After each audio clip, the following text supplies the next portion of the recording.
a Aquelarre, un capítulo más de nuestro programa. Hoy día tenemos como invitado a Andrés Barrientos, quien es ingeniero civil en obras civiles de la Universidad de los Andes y además posee espacios de opinión en diversos medios. Pero hoy lo invitamos especialmente porque es fundador de la think tank Ciudadano Austral y también porque es el editor del libro Nueva Derecha. Bienvenido, Andrés. Muchas gracias por estar en el programa. Hola, muchas gracias Patricia, muchas gracias Isadora. Feliz de estar con usted en este programa de conversación sobre temas de interés público. Exactamente. Bueno, y la primera pregunta es, ¿cómo nació Ciudadano Austral? ¿Y qué es específicamente lo que hacen?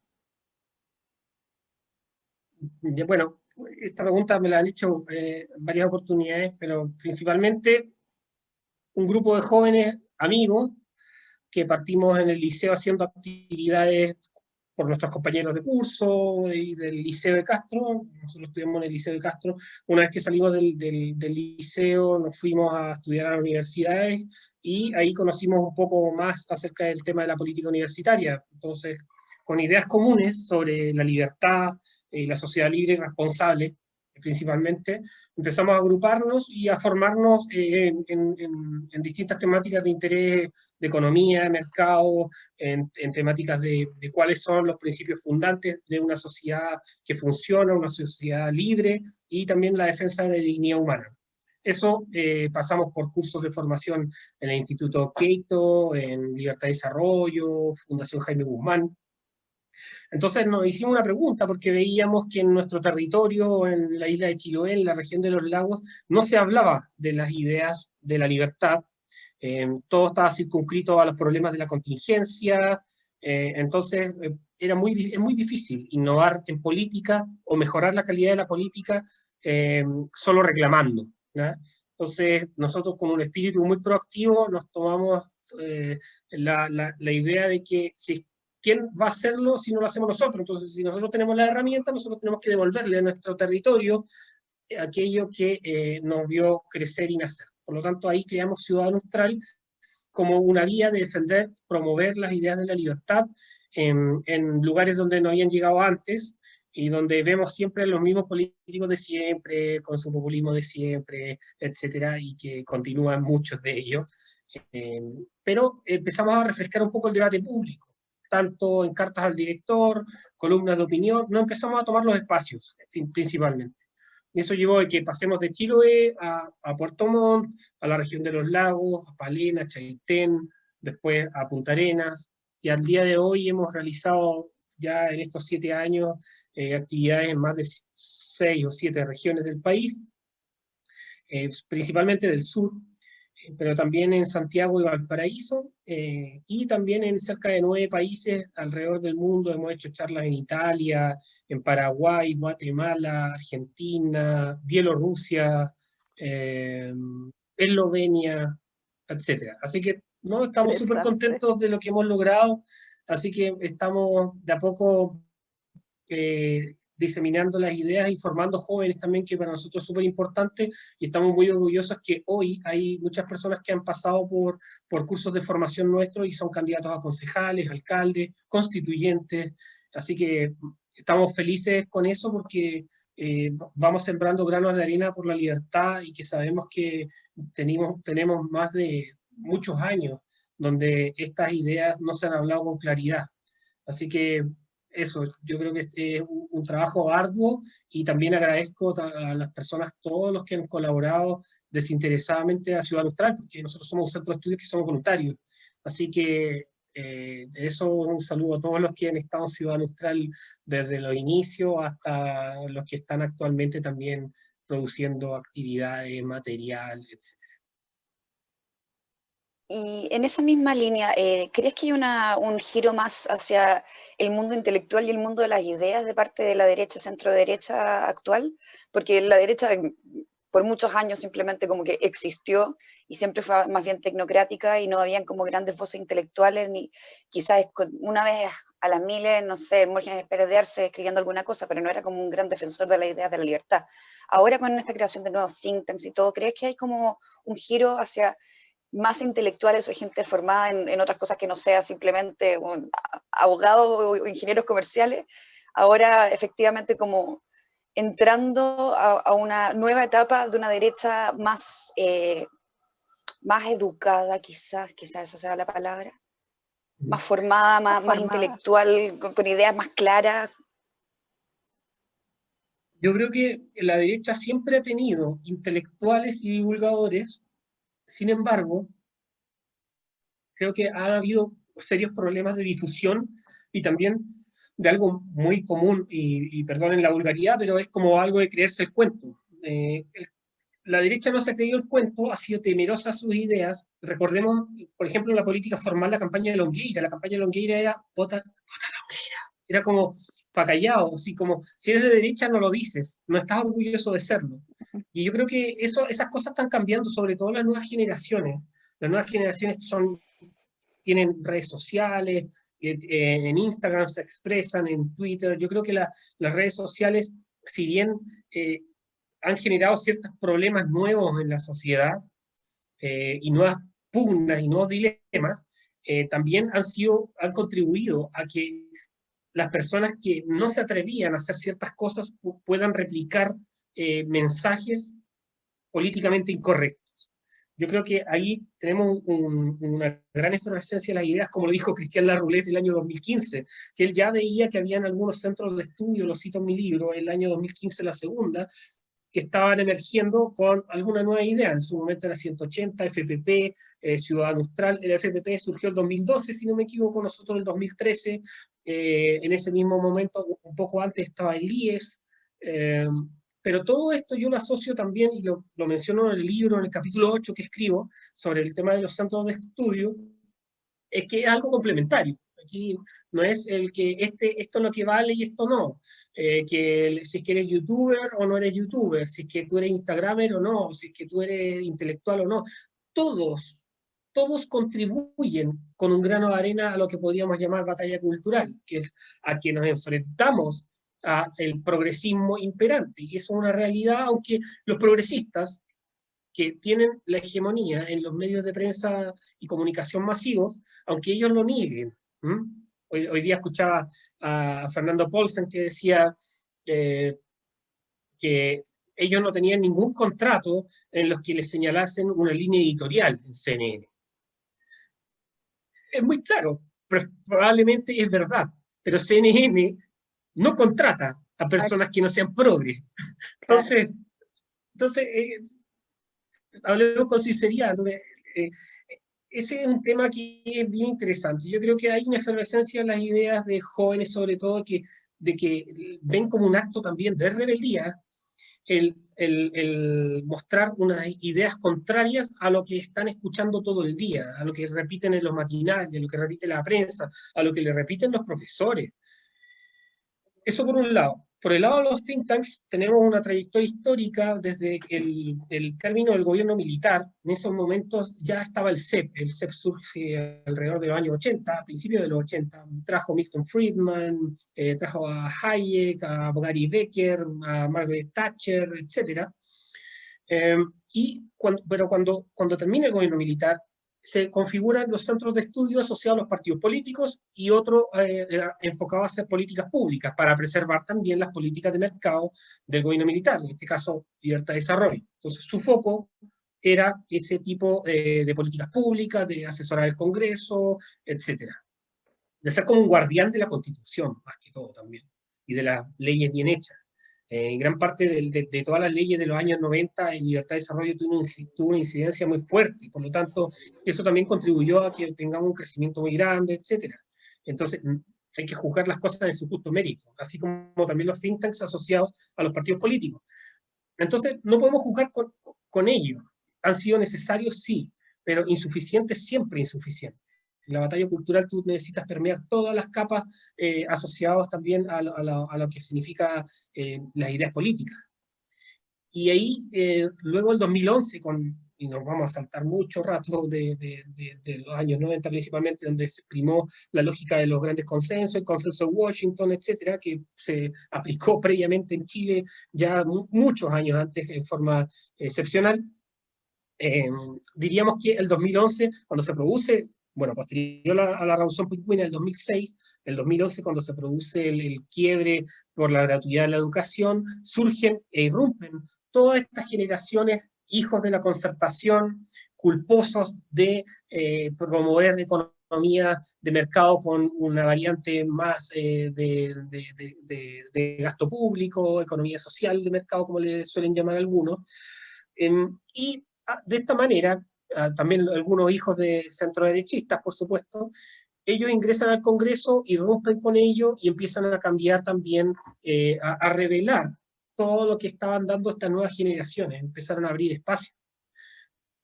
Y ahí es donde también dentro de la centro-derecha o la derecha en general se agrupa, y ahí yo lo sitúo también dentro del libro, el año 2011, una reunión que se realizó en el GAM, en Santiago, donde hubo grupos desde los Chalper hasta Hermógenes Pérez de Arce, diciendo ya basta con no defender las ideas de la derecha, ¿qué está pasando aquí? Entonces, eso fue como un punto culmine entre, si lo ponemos como civilizacionalmente, entre del declive civilizacional de un conglomerado político hacia lo que podía venir después.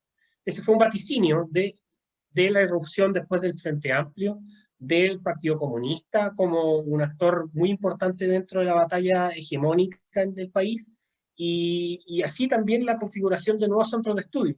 Detectamos que ya no son los 7 grupos de centros de estudios que estaban en la fecha del primer gobierno del presidente Piñera, pero ya irrumpieron otros más, unos con mayor o menor duración.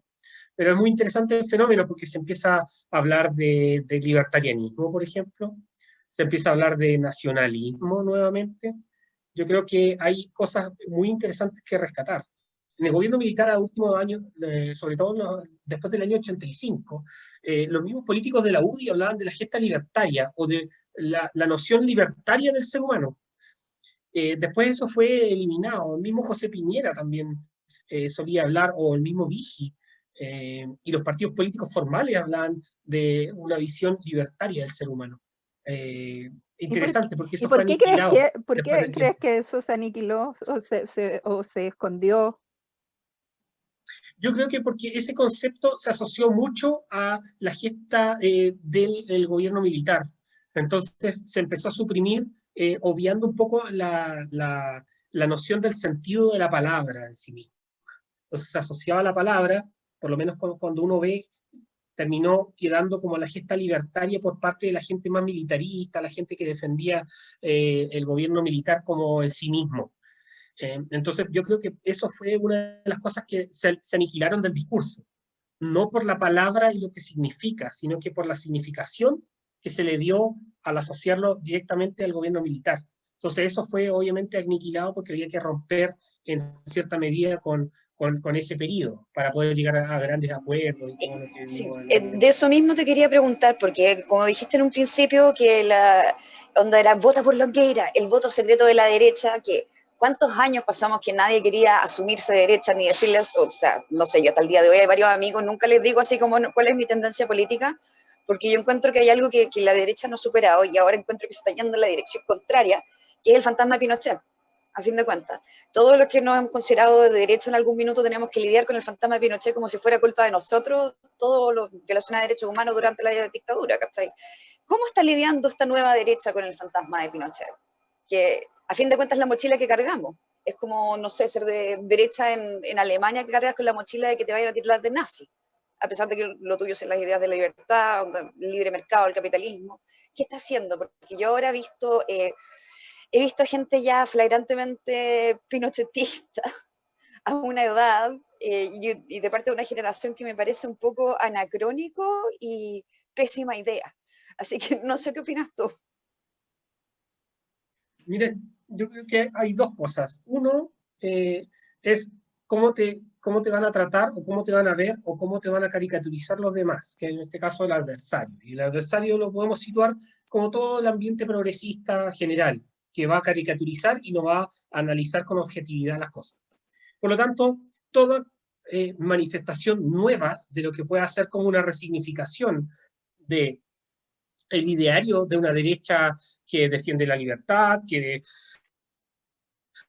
defiende una economía libre, que defiende las instituciones sólidas, que defiende la disminución del gasto público, etc. Todo eso va a ser visto como extremista en el marco de la política formal actual. Eso es un hecho de la causa. Lo estamos viendo también como el mismo Fernando Paulsen trata de extremista al Rojo Edwards. Cuando uno mira los principios del partido de Rojo Edwards, uno ve que defienden el bien común, defienden una economía social de mercado. Entonces, yo no sé qué eso tienen extremistas, eso lo plantean desde los teóricos de la economía social de mercado como Ludwig Erhard, hasta algunos, hasta incluso Hayek menciona algunos parajes sobre temáticas donde hay que dar cierta redistribución. Entonces, la caricatura siempre va a estar, porque no le conviene al progresismo que ingresen grupos que no estén asociados a lo de siempre, porque es mucho más fácil discutir con una persona que tú sabes lo que piensa, a alguien que trae algo novedoso, lo nuevo, o lo que quizás no es ideas netamente nuevas, pero sino que es irrumpir en la política formal desde las bases hacia algo que está. Ahora, respecto al tema de Pinochet, que eso es algo que a mí no me merece mayor análisis ese tema, respecto a que si uno ve jóvenes que resignifican una figura. Así como han resignificado figuras desde la izquierda, yo creo que ha habido mucho... el análisis que se realiza de la historia ha sido extremadamente sesgado, en primer lugar. Eso es un hecho de la causa, las investigaciones que se han realizado sobre ese periodo están en discusión, hay condenas de todos lados, y las generaciones nuevas no pueden estar supeditadas a las problemáticas que tuvieron nuestros padres o nuestros abuelos. Y yo creo que ahí no hay que caer tampoco en esa reducción de que si tú piensas economía de mercado eres pinochetista. No tiene nada que ver, no tiene nada absoluto. O sea, nosotros lo sabemos. Nosotros tenemos claro que no tiene nada que ver, pero es claro, como decías tú, la percepción de este adversario que trata de disminuir. Claro, pero es que siempre van a tratar de caricaturizar al adversario. El mayor temor que va a tener una izquierda es aquella que no es... Perdón, el mayor temor que tiene la izquierda en la actualidad y los intelectuales de izquierda es que irrumpa un grupo que no tenga miedo de decir lo que piensa. Eso en primer lugar, dentro de la derecha. Cualquiera que se rinde ya saben cómo se juega con eso, ya saben cómo se negocia con eso, ya lo conocen. Pero las personas que son irreductibles en principios y valores son una amenaza para su hegemonía. Y a mí no me molesta que hayan jóvenes que resignifiquen, caricaturicen y pongan la rana Pepe en una figura de un militar antiguo. Eso me vale madre. Si aquí hay una cosa en la política contingente, tú tienes distintas variantes, y eso es una de las cosas que nosotros también trabajamos en el libro, que es el tema de la sátira. Nosotros hemos perdido el humor, la capacidad de reírnos de nosotros mismos, la capacidad también de poder, a través del humor, lograr algunas cosas. Yo creo que hoy eso está cambiando un poco, gracias a los mismos jóvenes que se dedican a hacer memes, que no sé, que ridiculizan de una u otra manera, de forma cómica, caricaturesca, ciertas escenas o discursos de la política actual. Yo creo que eso es parte de la sazón de lo que es la política hoy. Y yo creo que no podemos rendirnos ni ceder en tanto a principios y valores porque la izquierda te trate de enmarcar de una u otra manera. Si es que hay extremistas, son aquellos que andan golpeando con bates de béisbol a la gente. Esos son tipos extremistas. Si es que hay extremistas, son aquellos que no creen en las instituciones y que creen que hay que formar milicias aparte. Esos son extremistas. Pero las personas que creen en las ideas de una sociedad libre y responsable tienen claro que lo que hay que avanzar es hacia promover y potenciar esas ideas, y con políticas públicas que sean razonables. Yo creo que por ahí va el desafío grande también de poder canalizar todos estos grupos de formación de jóvenes actuales a que después tengan que meter en la cancha, es decir, tengan que estudiar. No es solo aquí ridiculizar o tener un meme, no es solo leer libros, sino que también es desarrollar ideas para mejorar las condiciones de tu país. Yo creo que hoy Chile está viviendo una grave crisis, no veo cómo se solucione, yo creo que esta constituyente no va a llegar a buen puerto, esperemos que sí, pero yo no tengo fe de ello porque vemos que los sectores que se llamaban moderados de izquierda llaman a acercar la constitución y dijeron que si llegan los conservadores va a haber un nuevo estallido. Entonces, ya sabemos que la política de la amenaza y la violencia por parte de los adversarios es una tónica de ellos. Yo creo que tenemos que revertir revertir la tendencia y tarde o temprano eso va a lograrse. Yo te quería hacer una consulta respecto al tema de los jóvenes. Sabemos que el marxismo cultural está arrasando, hay una hegemonía en general y muchos jóvenes se ven seducidos por este tipo de ideología. ¿Cuál podría ser una buena estrategia o cómo podría ser una buena estrategia para llegar a los jóvenes y atraerlos hacia las ideas de la libertad? Mira, yo creo que una de las grandes cosas que están pasando hoy es que los jóvenes están viendo, al menos lo que uno percibe en las charlas y todas las cosas, están viendo que es cool, es divertido o es desafiante desafiar, valga la redundancia, el sistema hegemónico imperante.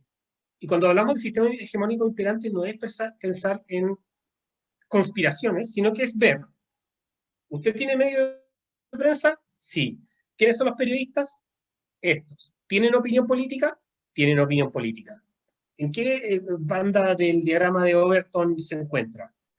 Tal. Centro izquierdista a izquierdas radicales. Perfecto. ¿Tienen hegemonía? Por supuesto, si ellos crean la opinión pública. En realidad, la opinión publicada la hacen pública. Entonces, hoy se ve como algo muy desafiante y no desde la comodidad el poder contrarrestar eso con los medios disponibles que tenemos. Y eso nos da nos da esa revisión que por lo menos se está viendo en redes o canales donde la gran mayoría de los jóvenes están desarrollando, y no solo jóvenes, sino que también las personas que están indagando ya en nuevas tecnologías de la información, en llevar información alternativa respecto a los mismos medios. Y eso yo creo que es un precedente que no teníamos anteriormente. Antes teníamos una revista, me acuerdo que se llamaba Giverde, duró menos de un año, porque no tenían la capacidad de poder ser una Topase 2.0 de derechas. Eso está cambiando, ahora hay chicos que se renuevan, pierden sus seguidores, les cierran las cuentas, abren una cuenta nueva, 20.000 seguidores nuevos, se replican, se conocen unos a otros, se conectan con distintos países de América Latina. Entonces hay una efervescencia nueva que se está dando y unas dinámicas nuevas. ¿Hasta dónde llegarán? No lo sé, pero yo creo que eso es un gran valor que estamos teniendo hoy en esto que antes podíamos pensar que estaba todo perdido. Y esto no solamente se va a dar en la política formal en un mediano o largo plazo. Nosotros no podemos pensar que esto va a ser de un día para otro. No podemos también caer en el derrotero de que perdió el rechazo y con un 20% arrasaron en la elección los del apruebo, y no se puede pensar que eso es así, va a seguir así para siempre. Hay toda una maquinaria de propagandística que hubo detrás, condiciones de restricciones que ha impuesto el Estado por un virus, y eso también genera consecuencias, miedos, temores. Por lo tanto, yo creo que tenemos mucha más gente activa hoy que en el pasado. Cuando me refiero al pasado, hace 5 o 6 años atrás. Lo vamos a ver, esperemos, con estas elecciones también municipales, donde muchos de esos guerreros de redes sociales también se están presentando como candidatos y a ver cómo es la cosa con guitarra también. Ahí tenemos también para juzgar posteriormente. Sí, qué bueno que justo hablaste de eso, porque te tengo dos preguntas más o menos distintas, pero van a lo mismo. Por un lado, quería preguntarte qué opinas tú más bien de esta el youtubero sensacionalista amarillista, que si bien por un lado le juega a favor a los grupos nuevos, como esta nueva derecha, también le juega bastante en contra, porque hay ciertos personajes que han logrado una suerte de caricatura de lo que es, no sé, pues, libertarianismo, entre otras. Entonces, primero quería ver qué opinas de la parte más sensacionalista de, no sé, tal weón destruye a zurditos con facts and logic, ¿cachai? No sé, lo encuentro como muy cringe. Y por el otro lado, una duda que me salta a mí es este giro hacia el conservadurismo que ha tenido mucha de la, ¿cómo se llama?, de la gente más libertaria, que se están casando con ideas más conservadoras, y yo he visto que es una tendencia de la juventud, y tiene mucho que ver con lo que estabas diciendo antes de ser como contestatarios ante la hegemonía cultural que puede tener la izquierda más progresista. Pero a mí, que yo soy de conexión bastante libertaria, que yo creo en all the rights all the time, creo en todos los derechos, o sea, quizás aquí ya me van a tirar piedra, pero desde el aborto libre, legalización de las drogas, despenalización de las drogas, despenalización del trabajo sexual, todas esas cosas, y de repente me encuentro que la gente que está como en mi mismo lado son bastante conservadores en eso, y me parece que como que entramos en contradicción. A mí me cuesta un montón así como ver cómo en un espectro político, por ejemplo, si mañana estuviéramos todos en el Congreso, ya, somos todos más o menos de derecha relativamente libertaria, pero ¿cómo votaría yo o cómo formaría alianzas con gente que no cree en, no sé, los derechos del matrimonio homosexual o el matrimonio, o sea, yo ni siquiera creo en el matrimonio, pero todavía me cuesta meterme en la misma cama con los conservadores, y quería ver qué opinas tú de este giro conservador que ha tenido la derecha más joven, esta derecha de youtuber, redes sociales y todo lo demás. Así que esas son mis dos preguntas. No sé si se entendió. Bueno, yo creo que si es que hay personas que encuentran que su público y tienen habilidades para comunicarse de esa manera en la cual ridiculizan a otros, etcétera, bueno, están en su derecho a hacerlo y tendrán sus seguidores. Me imagino que su público es más centennial, cosas cortas, más allá de profundizar contenido y cosas por el estilo. Yo creo que puede ser una buena primera aproximación para personas que tienen como interés en preguntarse, oye, ¿y por qué responden de esta manera? ¿O por qué dice eso? No sé, por ejemplo, un Javier Milei, que tiene su estilo, puede gustarte o no, pero llega a un público.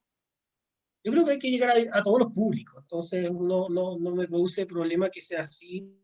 Eh, para mí, a mí no me gusta, pero bueno, de ahí de todo en la viña del Señor, como dice. Ahora, la pregunta que haces tú es muy interesante, es este giro conservador que dices tú.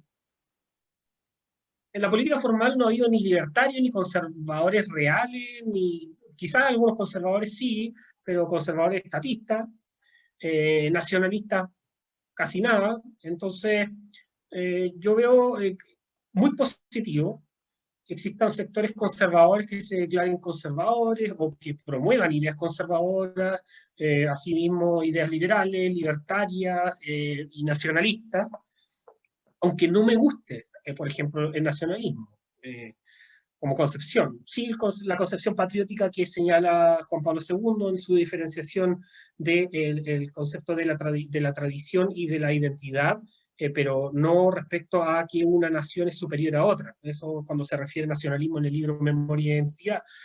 Eh, Respecto al libertarianismo, no existe en el sistema político formal. Los conservadores, son muy pocos los que defienden ideas conservadoras hoy. Veamos cómo votan los diputados respecto a las últimas leyes que son más permisivas respecto a distintos temas. Entonces, a ver, y respecto a los jóvenes, puede que se dé en base a este tema cultural también de reacción. Yo creo que es más una reacción que se está dando a nivel cultural de que si toda la agenda dice A, es cool decir B. Y yo creo que eso se está dando de manera natural también por la saturación de siempre la misma temática y querer hacer algo distinto. Y por otro lado también yo creo que están influyendo algunos actores que están irrumpiendo la política internacional y que están haciendo y que a través de las redes sociales también se van difuminando. Por ejemplo, lo que es el partido de Vox en España, que es un partido que defiende economía de mercado, tiene algunas nociones un poco más de proteccionistas respecto al tema fronterizo, pero hoy podemos escuchar a un diputado de Vox defendiendo más la economía de mercado que un centroderechista chileno, entonces, que se declara liberal. Por ejemplo, en el caso de la renta mínima básica, que se está llamando. Vox dice que esa cuestión, la única renta básica mínima es el pleno empleo o el trabajo. Y aquí en Chile se está hablando de que eso hay que promoverlo dentro de la derecha liberal. Entonces, yo creo que hay muchos matices dentro del debate público y dentro de las ideas políticas.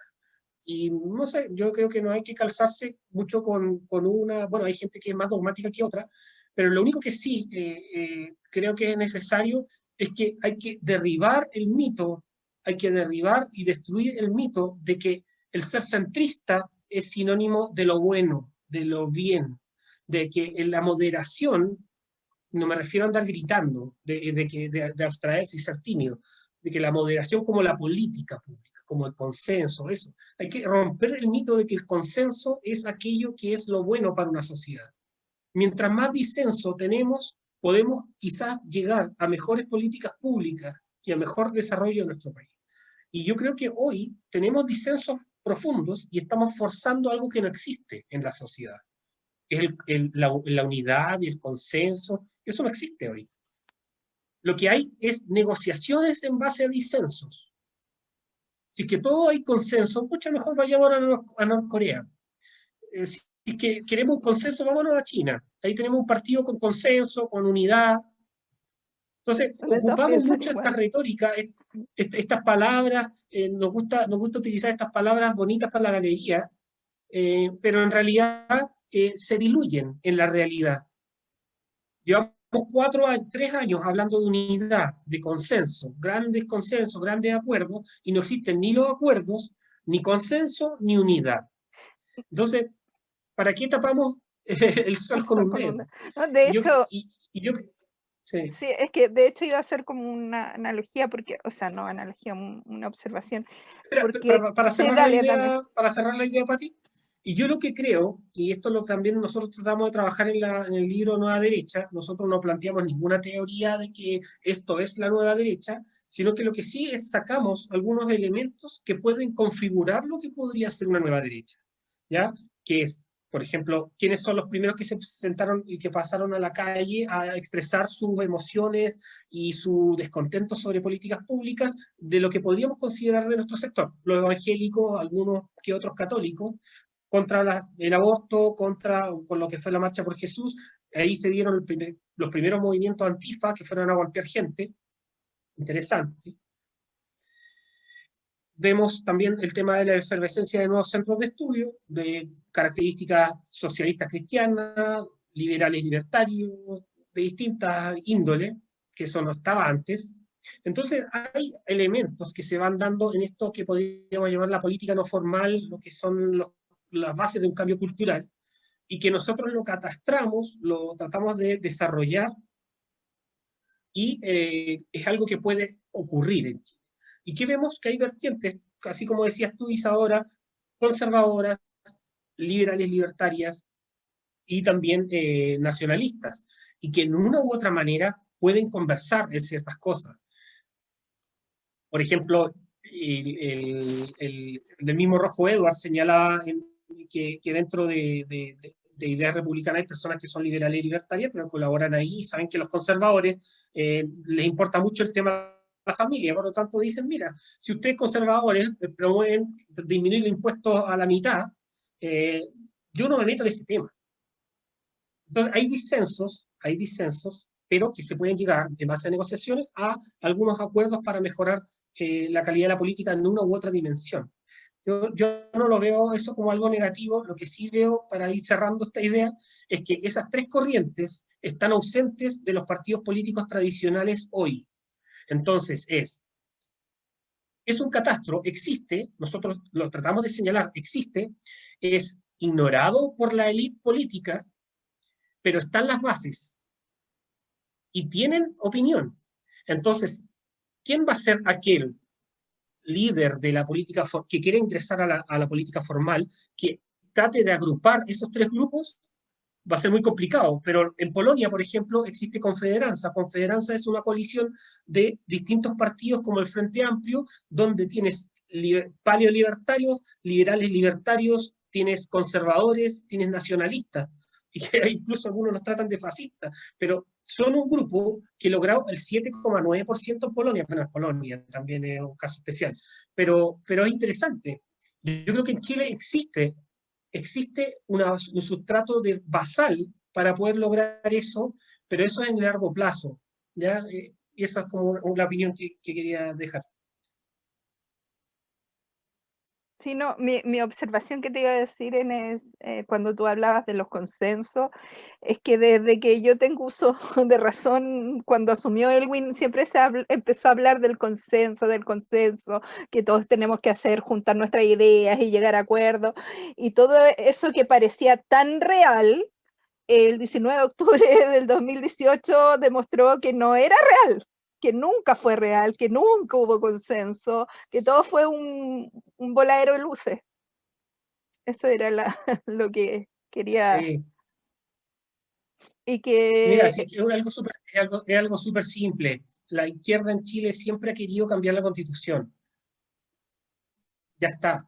Lo han dicho en sus libros, lo han dicho en sus clases, lo han dicho en todos lados, y basta leerlo simplemente. Entonces, que alguien venga y diga en la televisión que esto no se veía venir, y que todos digan a coro esto no se veía venir, yo le hago solamente un llamado a la honestidad intelectual. Lean un poco por lo menos al adversario. No es algo tan difícil de hacer. Si Atria lo venía diciendo hace rato, Couso lo venía diciendo hace rato, Joñán lo venía diciendo hace rato. Desde el 2006 intensificaron la agenda. Los trabajos de la Fundación Friedrich Ebert, alemana, los trabajos de la Fundación Nuevo 21, de Boric y Encina, etc. Era cosa de ver la evidencia, ver lo que estaba trabajando el Foro Sao Paulo, leerlo. Aquí no hay que andar especulando, es leer lo que dicen ellos. Esta constitución es ilegítima, lo repitieron hasta el cansancio, tuvieron una base social, una chispa para que esto encienda, y se dio. El trabajo de los colegios, la toma de los colegios, el Instituto Nacional destruido, yo vengo de un liceo con letra de submarino soviético, el B-34, del Liceo de Castro, y en esos momentos, cuando nosotros éramos centro de alumnos, ni siquiera se hablaba de política. Nosotros nos interesaba la excelencia, ese era el tema, la excelencia estudiantil de una isla, poder salir a la universidad, sacarte la cresta, tener un título profesional y que te vaya bien, con esfuerzo y con honestidad. Y después se tornó todo político, después del 2006. Todo política, politiquería, echarle la culpa a los demás, al modelo, lo que sea. Y así fue descendiendo la calidad. Y un caso puntual, puedes decir, Liceo de Castro pasó del lugar 25 a no estar en ningún ranking cuando nosotros salimos en su momento, en Chile. Y ahora vemos el Instituto Nacional que no tiene, le faltan alumnos, cuando antes las listas eran gigantescas. Esto pasa cuando la izquierda promueve sus ideas y la derecha termina rindiéndose a los diagnósticos. Yo creo que ahí tenemos mucho trabajo que hacer y seguir haciendo en desarrollar ideas, plasmarlas en libros, tener divulgadores en redes sociales, tener divulgadores en distintos medios, hacer clases, ser profesor, es algo sumamente fundamental para tratar de contribuir un poco con un grano de arena a este país. Volviendo a eso, quería ver cuál es la lectura que le haces tú a todo lo que pasó en el 18 de octubre. ¿Cuáles crees tú que fueron los gatillantes, las motivaciones? ¿Quiénes son estas personas? ¿Cuál es la lectura que le darías en general a todo lo que pasó desde el estallido social, como le dice la gente? Sí, muy interesante. Ese día yo estaba viendo cómo se quemaba Chile y me entrevistaron del Pan Am Post, Mabela Fiallo, y estaba como en la duda bueno, primero ya había visto, veníamos diciendo que Chile venía hacia un declive. Uno lee a Axel Kaiser, el Chile que viene del 2007, y te dice, es como un libro apocalíptico, como que tú lo lees, en su momento puedes decir, ya nadie lo pescó, pero tú lo lees y te das cuenta que describe cómo ha sido la rendición cultural de la derecha frente a los avances del progresismo.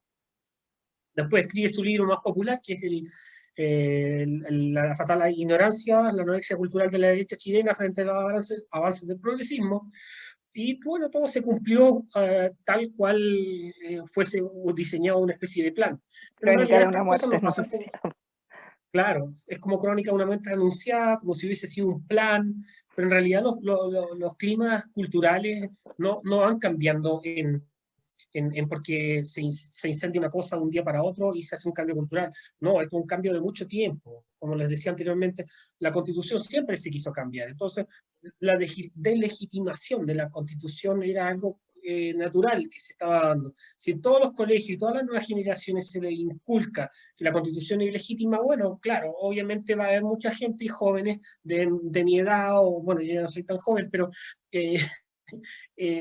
van a estar reclamando por cambiar esos cambios radicales, nuevas formas de cosas, etcétera. Y con Greta todos los días diciendo que el ambientalismo, que el ser humano está destruyendo el medio ambiente, bla, bla, bla, y que todo hay que quejarse del mundo y que alguien nos salve. Bueno, no esperemos que pase algo contrario, que todos nos están bombardeando con ello. Yo creo que una de las cosas de esa entrevista que reflexionaba, creo que fue como a las 12 de la noche de ese día, bueno, ya era 19, era que no fue un estallido social. Yo lo primero que hice fue negar rotundamente que era un estallido social, porque primero, no es un estallido. Un estallido es algo que surge espontáneamente. Ya en 2 semanas antes ya se veía que los jóvenes estaban saltándose y tirando piedras lacrimógenas, enfrentamientos, destrucción en el centro en la capital de Chile, del Instituto Nacional me refiero, por ejemplo. Se estaban tomando el metro y así. Luego vienen los llamamientos a la evasión, y anteriormente ya se venían desarrollando una serie de actividades de subversión ideológica y de insurrección. La configuración tan repentina y espontánea de 100 organizaciones que mágicamente se organizan para derrocar un gobierno, eso es un golpe de Estado posmoderno, un golpe de Estado con guante blanco. Recién la centroderecha dijo que fue un golpe de Estado de guante blanco después de un año. Entonces eso es impresentable. Tú cuando se ven los gallos, como dicen, es cuando están los momentos de crisis y tienes que tomar decisiones complejas. Ahí es donde realmente tú ves el liderazgo y también la determinación, si que tú estás entendiendo cuál es el problema. Entonces esto de que no se veía venir, a mí me parece una deshonestidad intelectual tremenda y que algunos intelectuales también la tomaron. Entonces, todos los matinales se instalaron como maquinarias de hacer política y decían estallido social, y que de social no tenía nada, se están quemando negocios, incendiando distintas kioscos y fuentes de trabajo de la gente, eso no tiene nada de social, más de antisocial. Entonces, podríamos llamarle insurrección antisocial, lo que sea. Entonces, es un proceso insurreccional, yo creo que sigue vigente, hay cosas que no han parado, solamente han disminuido su intensidad por la cantidad de regulaciones, de confinamientos, etcétera, que han venido y cada vez son más difíciles de entender o comprender. Si tú no estás pegado a la tele, tú no sabes que hay confinamiento. Entonces, eso por un lado, yo creo que hubo distintas aristas que uno puede analizar dentro del fenómeno. Primero, de larga data, eso es un punto. Segundo, si es que vemos los actores, tenemos la política formal. El día 20 de octubre, a coro, todos hablaban de nuevo pacto social cuando habían tipos quemando y diciendo evadir el metro. ¿En qué momento pasamos de una cuestión puntual a algo sistémico? Hay una coordinación, por supuesto, de lo que podríamos llamar como el de elementos teóricos como una coordinación molecular. hacia un fin objetivo último. Y eso tenemos textos como Enzensberger del año 94, el alemán, que teorizó sobre las guerras civiles moleculares, o Guattari Deleuze, que también en Revolución Molecular hablan de algunos temas del alzamiento de las pulsiones humanas como elementos de gatillar actividad política. Entonces, política formal coordinada, por supuesto, toda la nueva mayoría Frente Amplio con el mismo discurso, exactamente el mismo discurso, terminando en el Congreso excepcional del día domingo con la palabra nuevo pacto social. La derecha después se lo compró y el acta de rendición la firma el 15 de noviembre. Segundo, toda la política, podríamos llamar no formal, la que no está en el sistema político. Todos los grupos como el Partido Acción Proletaria, que ya el año 2015, 2014, ya tenían grupos, manifestaciones, presentaciones con grupos de Norcorea, la UTEM, en distintas universidades, y eso era una realidad. Entonces, esos grupos van permeando y cambiando el clima cultural, sobre todo de los jóvenes. En tercer lugar, el anarquismo insurreccional, algo que no se aborda, es un tema tabú, no se toca muchísimo tampoco en el debate público, los políticos no les interesa, lo desconocen, porque los consideran unos marginales y que son mínimos, pero generan terrorismo, generan caos, generan cambios. Y también la injerencia extranjera, que es otro tabú que tenemos en Chile. Hay injerencia en Argentina, hay injerencias detectadas en Bolivia, en Perú, en Colombia, pero en Chile no se habla de injerencia, no hay injerencia tecnológica. Han hackeado el Banco Estado, hackearon Carabineros, hackearon las direcciones de la gente, hackearon las claves únicas, pero no hay injerencia internacional nunca en Chile. Esos son temas tabú. Bueno, debe ser también por la calidad de la inteligencia que tenemos en nuestro país. Si le destinamos 17 millones de pesos para formar gente en la Agencia Nacional de Inteligencia, no podemos esperar que vamos a tener a grandes expertos capacitados en Estados Unidos o en Estonia o en Israel para poder combatir a los fenómenos de los ataques informáticos. Así que son una serie de distintos factores o capas que uno va viendo en que uno ve que el sistema, como salen los gringos, es failure, ¿no? Está bloqueado o está en falla. Y no veo tampoco con muy buenos ojos que eso cambie en la actualidad.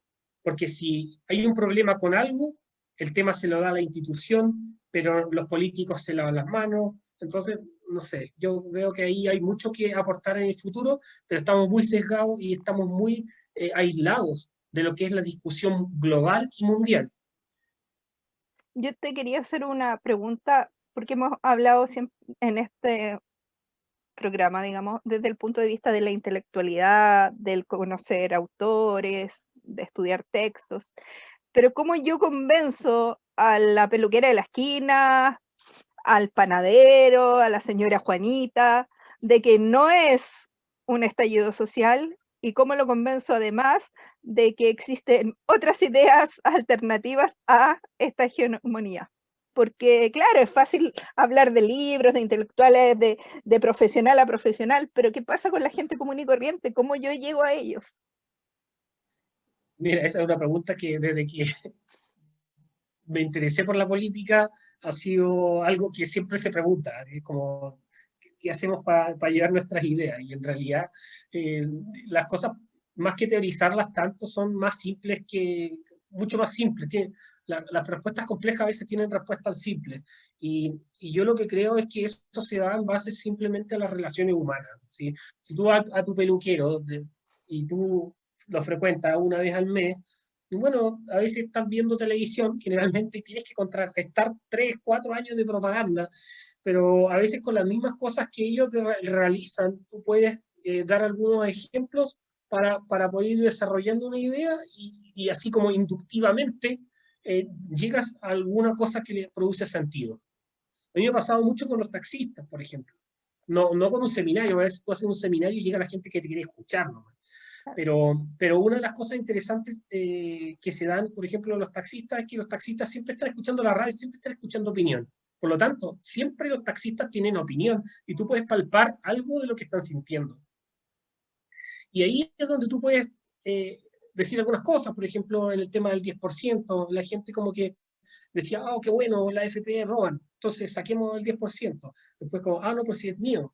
Y como que tú, cuando empiezas a ordenar las ideas, la gente empieza a decir, ya, como que, y si yo tengo este dinero y no tengo lo que yo había incorporado, es por esto. Y cuando tú empiezas a decir las problemáticas de por qué, por ejemplo, una persona tenía mala pensión, porque cotizaba poco, era porque el sistema de incentivos del mercado laboral era para cotizar por el mínimo, y después te asignan bonos y cosas, entonces tú no cotizas el 10% real, tú cotizas menos porque te cotizan entonces cuando tú empiezas, muéstrame su liquidación de sueldo, ya la muestra, y dice, pero usted cotiza por el mínimo, usted no cotiza por todo, y empiezan a entender que hay algo más,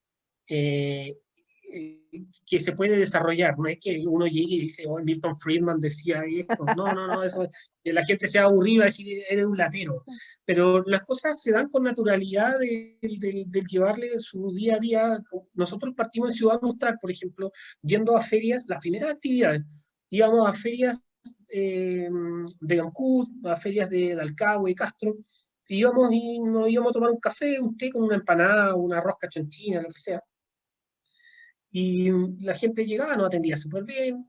Oye, ¿hace cuánto tiempo usted trabaja acá? No, tanto. Oiga, ¿y usted le ha costado mucho? Sí, porque aquí la municipalidad no entrega los permisos, bla, bla, bla. Y uno empieza a decir, oye, pero ¿por qué tantos permisos que tiene que entregarle la municipalidad? Bla, bla, bla. Y dice, no, es que así es la cosa, ¿no? Y cuando tú empiezas a abstraerla un poco a las personas de que, ¿por qué ese permiso? Porque tú tienes que pagar esto, porque estás pagando más impuestos, porque te pagas contribuciones, porque tu casa no es tuya, te la arrienda el Estado, etcétera. La gente empieza a razonar o a tener una lógica como, ya, estoy financiando la política. Entonces ahí empiezan a despertar como un chip de algo distinto. Yo creo que eso es un llamado importante también a todos los que les gusta defender la libertad, de que si es que le interesa, obviamente uno puede dedicarse a escribir libros, muy loable, por supuesto, otros pueden dedicarse a otras cosas, otros pueden dedicarse a varias, pero una de las cosas que a nosotros también nos llamó la atención era meternos en las juntas de vecinos.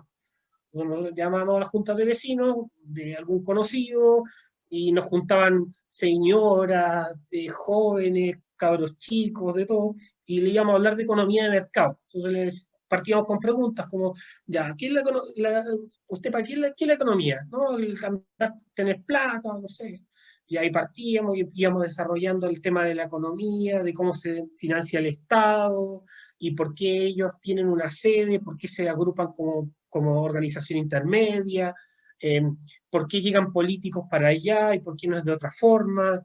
Y la gente empieza a entender, y nosotros muchas de esas charlas que realizamos, incluso una vez llevamos a Juan Carlos Hidalgo, que trabajó para el Instituto Cato en Estados Unidos, Washington, para América Latina, lo llevamos a una junta de vecinos en Chiloé a hablar de economía de mercado y el índice de libertad económica. Y la gente, que uno podría decir, no, esta gente no va a entender nada, lo entendieron como si fuese una clase, hasta los niños jugando a la pelota y todo, y decían, de hecho una señora que era socialista, dijo, a nosotros nunca nos habían venido a comentar estas ideas, nunca las habíamos escuchado, y encontramos que realmente el socialismo es lo peor. Mira, escuchar eso de una dirigente de Junta de Vecinos, de la Unión Comunal de Junta de Vecinos de Castro, escucha, nosotros nos sentimos, mira, aquí estamos llegando a un terreno donde no habíamos llegado.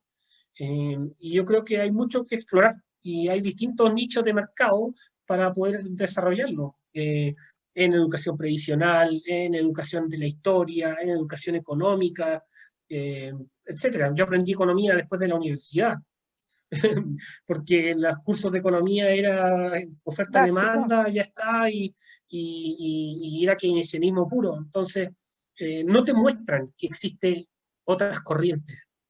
Entonces, no sé, cuando me ha pasado a mí que he hecho algunas clases sobre economía o historia del pensamiento económico, pongo de distintas corrientes y cómo se van desarrollando en el tiempo, cuáles son las diferencias, para terminar un poco con la economía austríaca. Pero bueno, hoy tenemos candidatos a concejales, que esperemos que lo hagan lo mejor, candidatos a constituyente también, y esperamos que muchas de esas semillas que hemos ido sembrando puedan dar frutos en el futuro para mejorar la calidad de la política de Chile y, por qué no, también de América Latina. Que ahí yo creo que quizás de nuevo responderle a la Pati, pero tú misma escribiste un artículo sobre esto, po, Sobre sobre las las juntas de juntas de vecinos. vecinos. Exacto, entonces Sé aquí lo que que, había que sé que, hacer, ya que sé que en está la... provincia no se da tanto, pero acá en Santiago están siendo absolutamente politizadas y tomadas por la izquierda. O sea, cooptadas por la izquierda hace cuánto rato. O sea, una junta de vecinos en verdad es como casi un Una tecito, sede weón, de política. un Es una círculo de lectura trotskista, ¿cachai? Y Sí. entonces lo que había que hacer es lo que estabas diciendo aquí, Andrés, po, ganarle a la izquierda en su propio juego. Que ellos siempre han sido súper organizados en ir a meterse a la junta de vecinos, que hacer la charla acá, aquí en la universidad, aquí a los cabros chicos. Es exactamente eso lo que hay que hacer, o sea, hacer lo mismo que hacen ellos, pero con nuestras ideas. Ir a meterse de abajo hacia arriba, porque la única manera en que se logran cambios sociales es si tú vas hacia la gente abajo, porque la élite política, en verdad, todos sabemos que les valemos callampa a la A la élite élite política. política le da lo mismo hacer negocios con China, le da lo mismo, si la cosa es seguir facturando. Oye, qué bueno que tocaste China, porque eso para mí es temazo. Yo no, por ejemplo, mucha gente anda, está en contra del Tratado Transpacífico, porque no, es que en verdad va a echar a perder nuestra economía. Y yo digo, loco, esto es porque queremos formar un bloque económico para frenar a China. Deberíamos estar todos así, porque como que la gente no entiende que China es un país autoritario, donde la gente no tiene libertad y solamente bueno, por tener teles más baratas, estamos vendiendo todos nuestros ideales. O sea, yo he Me compré visto... un auto chino, me siento culpable. Ya, pero piensa que comprando ese auto Sí, chino le diste trabajo a una persona en Chile, y así no, así igual se compensa. Pero el hecho de sí. estar todavía negociando y, onda, perdonen la expresión, pero poniéndonos en cuatro delante de China cuando lo que deberíamos estar haciendo es contrarrestarla con lo que más haya, con todas las fuerzas. Y ahora yo lo he visto por suerte harto en Australia, que ahora ya nos están bajando los pantalones ante China, ya, y China le está bloqueando económicamente porque aparentemente si tú no hablas como del CCP como si fuera una gran bendición y no sé, no le prendes velitas a Mao, China te va a castigar. Yo creo que Sí, ahora han puesto una agenda más agresiva respecto a las opiniones de los demás. Antes como que sí, se abstraían y ahora como que sus embajadores actúan como agentes del Partido Comunista que van exacto. censurando o que monitorean la discursividad de los diplomáticos o políticos de los países. Yo creo que lo que pasó en Australia también se dio porque Australia entregó una moción para investigar el tema del origen del coronavirus. Sí. No, Entonces, y ahí Estaba ahí empezó todo el bloqueo podrido. económico porque se empezaron picaron. a darle. Yo creo que hay una ignorancia más allá del tema chino, que es un temazo para programas y programas. Sí. Yo creo que aquí lo que tenemos que rescatar y profundizar para todas las personas es que la noción de geopolítica en Chile está perdida, está dada como para un grupo de militares, y la geopolítica es más allá de eso, es más allá de que la enseñen en cierta medida en la NEPE, en la academia, en esa academia. Yo creo que la noción de la geopolítica está asociada también a los elementos doctrinarios o ideológicos de una nación, de un país o de un bloque regional. Y yo creo que eso ha fallado rotundamente también en nuestro esquema político. Yo creo que ahí tenemos desafíos enormes, no solo de estudiarlo, pero en realidad hay que estudiarlo en profundidad, ver la dinámica, ver cuáles son tus socios reales respecto a lo que significa una cuestión civilizacional, cuáles son los límites también que tenemos respecto a las relaciones, el multilateralismo. Yo creo que todo eso en Chile es muy precario y, Mm. los que tratan de desarrollarlo mayormente, que son algunos institutos en universidades, muchas veces terminan siendo cooptados también por quien tiene la hegemonía global. Y ahí hay hartos temas. Por ejemplo, el cuestionamiento que se le pueden hacer a los medios estatales, que tienen sedes en el extranjero. Y no me refiero, por ejemplo, solamente al medio RT, que fue cerrado en Estonia por promover desinformación. Pero es que En RT es Chile, nefasto. ya, RT es nefasto y la gente cae.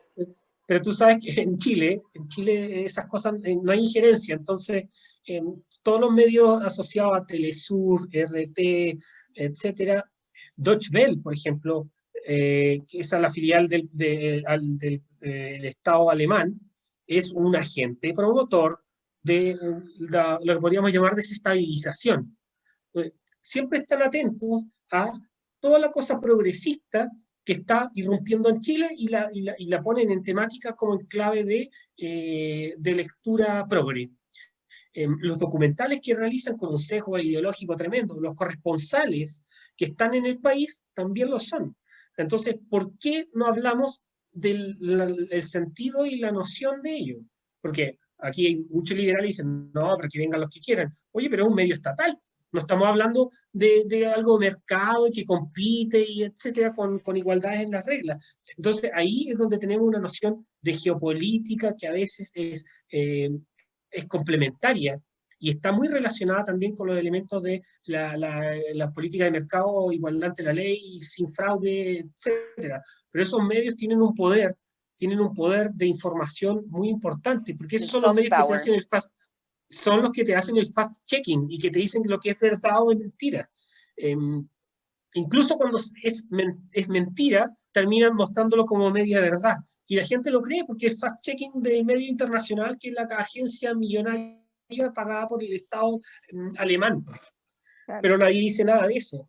Oye, pero Es para interesante. mí RT Bueno, es un fenómeno fantástico, porque no sé si has cachado esta chica que se me olvidó su nombre, pero creo que su programa se llama Ahí les va, o algo así. sí, Una chica rusa que en verdad, y la gente le compra. Es Irina. impresionante. La hicieron, pusieron una cabra de buena pinta, como Sí. medio contestataria, y nadie se da cuenta que a fin de cuentas eso es propaganda rusa. Como que, no sé, la hicieron de oro. Subliminal. Interesante, es un fenómeno de los medios estatales, yo creo que es un fenómeno de cuidado respecto O sea, hay que a ponerle ojo.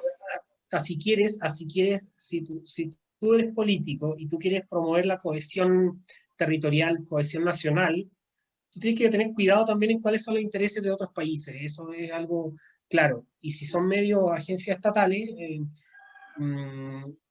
es interesante eso.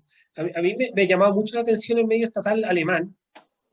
Como vuelvo a repetir, el medio estatal alemán no tiene mucha diferencia con el medio estatal de Rusia.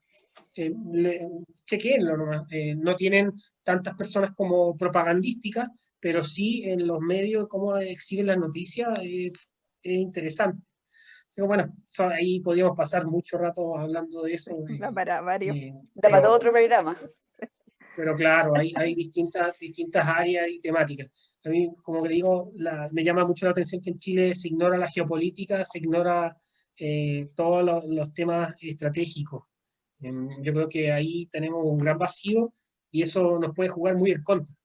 El día de mañana, Dios no quiera, pero Argentina nos invade y nosotros tenemos que estar haciendo un memorándum del oficio, etcétera, bla, bla, bla, para poder sacar un tanque o sacar un avión para proteger nuestra frontera. Es como irrisorio, pero así como es chiste, pareciese que esa fuese la realidad. Bueno, yo creo que ya estamos en la hora. Da como para 5 programas más, cada uno con cada tema, pero te queremos agradecer haber aceptado la invitación y esperamos seguir en contacto contigo, Andrés. Muchas gracias. Ya, pues, muchas gracias, Mucho Isadora, gusto. y muchas gracias, Patricia.